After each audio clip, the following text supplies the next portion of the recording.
Bonjour, bienvenue sur les vidéos de DJ Stuff. Aujourd'hui je suis très heureux de vous retrouver pour vous présenter le Gemini MDJ 500. Donc c'est le dernier lecteur à plat de Gemini, donc lecteur USB et aussi contrôleur MIDI. Vous pouvez aussi le brancher à l'ordinateur et pouvoir guider un logiciel comme Virtual DJ ou Traktor. Il envoie des messages MIDI, le logiciel le comprend et vous pouvez guider le deck 1, le deck 2 avec ce lecteur. Aujourd'hui, on va s'attarder à la partie USB, donc avec une clé USB ou un disque dur. Toujours pareil, le disque dur, veillez à ce que ce soit un disque dur avec sa propre alimentation et non pas juste le câble USB à brancher, parce que le port USB du MDJ 500 ne serait pas forcément tout le temps à même d'envoyer un bon ampérage pour votre disque dur. Donc veillez à ça déjà. Et le MDJ 500, tout comme les autres lecteurs, donc le MDJ 1000 et je ne saurais pas vous citer les autres, j'ai ces deux-là en tête, sont livrés aussi. Vous pouvez télécharger directement sur le site de Gemini DJ Sound, il me semble, le logiciel VCase, écrit ici là, qui vous permet de gérer vos playlists. Alors c'est assez simple hein, comme logiciel, ça vous permet quand même d'avoir la waveform, tous les tags, etc., toutes les playlists bien rangées là où il faut. Et donc c'est tout simple, quand vous le lancez, vous avez un peu cette tête là. Donc vous avez les morceaux de votre collection, vous pouvez les mettre directement, vous pouvez créer des playlists. Donc là j'en ai mis 2-3 pour l'exemple, ma playlist de démo avec le morceau qui me concerne. Et vous pouvez très bien, au niveau des paramètres aussi du lecteur, ça c'est bien, glisser dans la clé USB tous les paramètres, tout ce qui est level de le niveau de l'autocue, le time si vous voulez que c'est le temps écoulé, temps restant, le pourcentage du pitch, si vous voulez que le BPM soit calculé, si vous voulez qu'il soit pris directement dans les fichiers de 3 tags que le VCase aura fourni directement dans le morceau. Emergency Loop, Vinyl Mode, enfin voilà, tous les réglages de la platine vont être insérés dans la clé. À partir du moment où vous faites un petit clic droit sur chacune de vos playlists, Export Playlist, tac, vous choisissez votre clé USB, vous insérez, bon là je vais écraser, hop, et ensuite vous avez plus qu'à supprimer, enfin éjecter pardon, votre clé USB. Hop là, et à l'insérer dans le lecteur, c'est ce qu'on va faire tout de suite. Et à l'insertion de la clé USB, c'est quand même assez rapide pour lire les morceaux, vous allez voir. Voilà, Connecting, Reading, et vous tombez directement dans les playlists qui ont été faites. Donc ça, c'est vraiment l'arborescence que j'ai fait depuis VCase. Donc je choisis le morceau, vous voyez, il y a tous les tags qui sont inscrits, même si le morceau était en codeur MP3 ou s'il était en wave, tout ça, le BPM d'origine, vraiment tout est, les minutes, tout est inscrit. Et ensuite, vous avez juste à presser pour faire afficher le morceau. Et ensuite, la lecture tout simplement. Alors moi, la bonne surprise que j'ai eue quand même à l'allumage du lecteur, c'est quand même l'écran, vraiment les pixels, ils sont vraiment très petits, c'est assez fin. Alors peut-être qu'ils auraient pu mettre une waveform comme ils le font tous, d'avoir par exemple plus dans les rouges pour les basses, les kicks, tout ça, plus dans les bleus pour tout ce qui est aigu et temps calme, tout ça. Bon, c'est pas la waveform, elle est comme elle est, mais en tout cas c'est assez précis. Et vous allez voir au cours de la vidéo, on peut zoomer la waveform pour pouvoir avoir voir le temps calme qui va arriver, etc. Donc, au niveau du lecteur, vous avez pas mal de fonctions. Alors, en première couche, alors c'est assez drôle de voir ça sur un lecteur. Vous avez aussi une touche Shift, c'est pour ça que je parlais de couche. Parce que la touche Shift, comme vous le savez, va vous permettre de faire une seconde couche, dont tout ce qui est une seconde couche d'information, tout ce qui est en blanc là en dessous de chaque touche. Donc, bien entendu, si je fais Keylock, je vais mettre ou non le Master Tempo. Par contre, si je fais Shift Keylock, je vais tomber sur le AutoCue, mettre ou non en place l'autocue, vous voyez, qui apparaît là, ici, voilà. Donc il y a plein de petites fonctions comme ça, sous-jacentes, on va dire, et on va toutes les voir d'un coup. Donc on va voir déjà les fonctions qu'on retrouve sur tous les lecteurs, tout ce qui est pitch, play, pause, tout ça.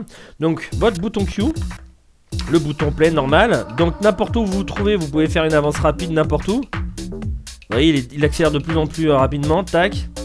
Et n'importe où, vous appuyez sur Q, vous revenez sur le premier point. Alors c'est un point que vous pouvez mettre n'importe où, vous pouvez mettre très bien ici, vous l'enregistrez, il va reprendre ici. Bon, le mieux c'est quand même de le prendre sur le premier kick quand on a vraiment un kick franc dès le départ.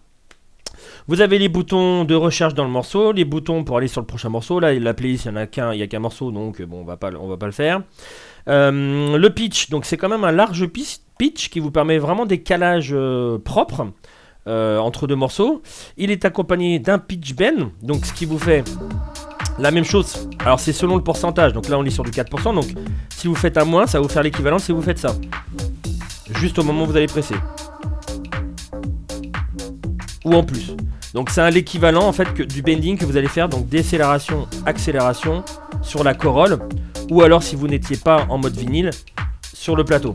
Bien entendu, si je commence à changer le pourcentage que je me mets par exemple sur 8%, donc je vais aller de moins 8 à plus 8, évidemment, et là, le keylock du pitch bend va suivre, et forcément, la valeur maximale de la rotation du jog va suivre aussi, etc., etc.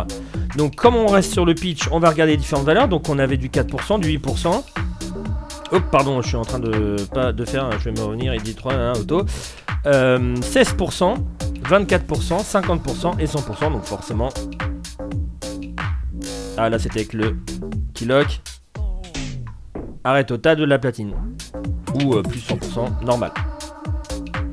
Comme on vient de le voir, le keylock, bah, on va le voir justement. Le pitch donc est disponible avec un maintien de la tonalité.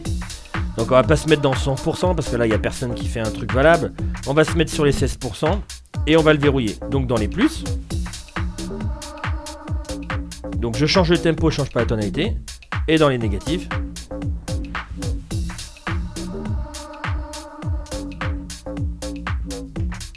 Comme je vous l'ai dit, on peut mettre un auto-cue ou non. Donc c'est-à-dire que quand vous allez insérer votre morceau, il va se caler sur la première valeur que vous aurez mis. Alors c'est une valeur en décibels qu'on peut aussi changer dans les paramètres. Donc là, je le retire et là, je remets. Le BPM, on peut le taper si vous n'aviez pas, par exemple, analysé... comment dire? Ah, attendez, petit problème sur mon ordinateur. Pouf, pouf, voilà. Si vous n'aviez pas analysé le morceau directement sur VCase, vous pouvez très bien taper le BPM ici. Ou alors, carrément, le bloquer. Et donc, dans ce cas-là, il sera vraiment bloqué, il ne bougera pas.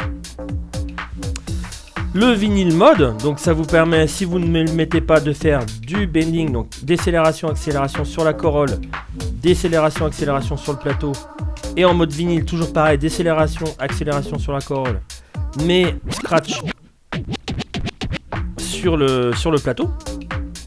Et la mise en place du quantize, effectivement, vu que vous avez une analyse du morceau avec une grid que vous voyez là, que vous pouvez enlever ou non à volonté si vous le souhaitez, ici là, shift, tac, vous pouvez enlever la bit grid ou la remettre. Et le quantize vous permet donc de bloquer tout ce qui est OutQ boucle directement sur cette grid là. Donc bien entendu, si la grid n'est pas bonne, la boucle ou le OutQ ne sera pas parfait et il faut le faire à la main, enfin à l'oreille. Donc je peux le mettre en place ou non. Vous voyez, quantize ici, ou je le retire. Je m'aperçois quand même que ma petite grid, elle a bougé. Je vais me remettre au début. Ah non, en fait, elle est bien. Alors, si jamais elle n'était pas bien, vous pouvez très bien la remettre en place. Imaginez. Hop. Elle est ici. Hop, je vais faire exprès de faire un petit offset ici. Vous voyez, elle est complètement décalée par rapport à mon kick. Je peux très bien revenir au-dessus de mon kick. La remettre dessus. Et vous voyez, là, c'est bien gridé. Donc, à partir du moment où je vais mettre quantize, chaque OutQ ou chaque boucle va être mis directement sur le point que je souhaite, au plus proche de la grid. Donc, par exemple, si je me mets en plein milieu, vous voyez, le 1 va être en plein milieu, donc c'est bancal. Par contre, si je me mets à mettre le quantize, donc Shift vinyle, et que je fais le numéro 2, par exemple, au plus proche de ce trait bleu-là de la grid, il va se bloquer direct. Et donc, j'ai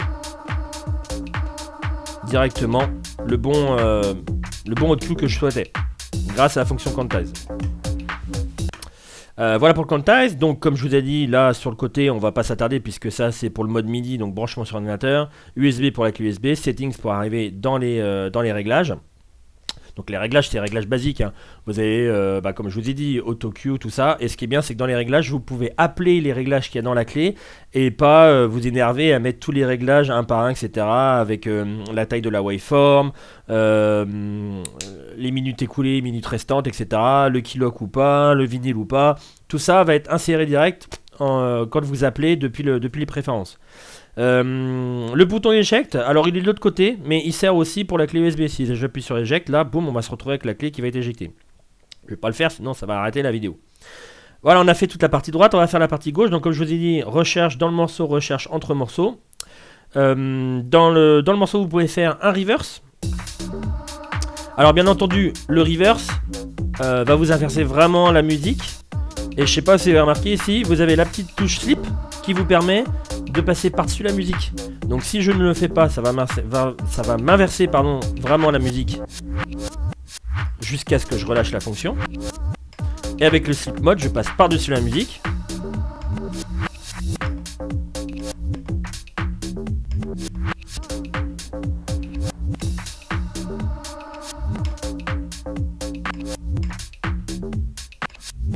Etc, etc.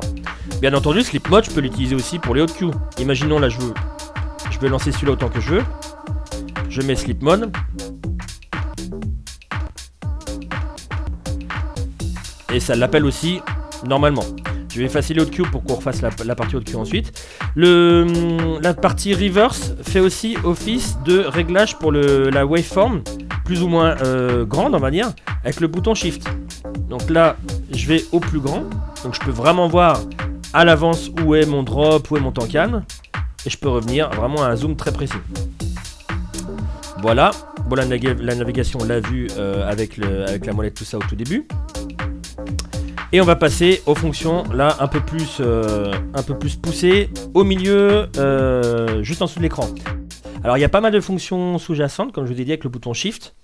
Donc faites bien attention, des fois on va faire des boucles automatiques, des boucles manuelles ou des loop rolls, etc. Donc soyez attentifs à toute la gestuelle. Donc au départ, si on n'appuie pas sur le bouton ici, vous avez des boucles automatiques. Alors boucle de 1 temps et boucle de 4 temps. Donc 1 temps, je relâche la boucle en rappuyant dessus et 4 temps.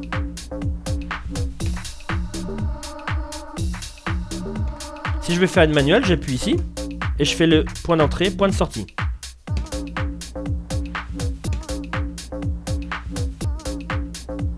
Je peux la diviser, la multiplier, que ce soit une boucle automatique ou une boucle manuelle. Et je peux la relâcher ici. Alors je peux l'augmenter aussi bien entendu. Et je la relâche ici. Ensuite on peut régler la sortie si elle n'était pas bonne, par exemple comme ça.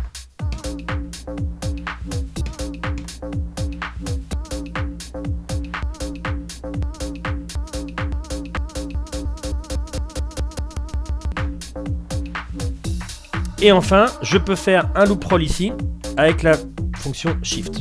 Donc si j'appuie là-dessus, ça sera 1 temps et 4 temps, mais par-dessus la musique.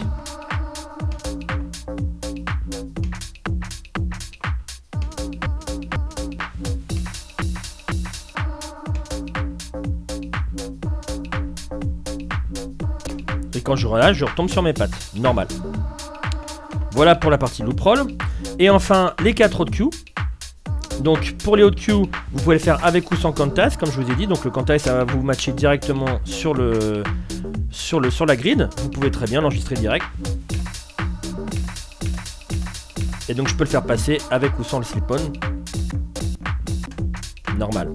Et pour l'effacer, Shift et le bouton concerné. Et bien les connexions, c'est tout simple. Le bouton on-off, l'alimentation, le port USB pour le relier à un ordinateur pour le guidage et la partie carte son, et la paire de RCA pour la sortie audio. Voilà, c'était la Gemini MDJ 500, petit lecteur multimédia de chez Gemini. J'espère que la vidéo vous a plu. Si vous avez des questions, n'hésitez pas, sur le produit, ou sur si vous avez des interrogations sur VCase, sur le logiciel qui est pas livré avec mais disponible au téléchargement sur le site de Gemini, n'hésitez pas à poser la question en dessous de la vidéo. Merci beaucoup d'avoir suivi cette vidéo et je vous dis à très bientôt. Ciao ciao.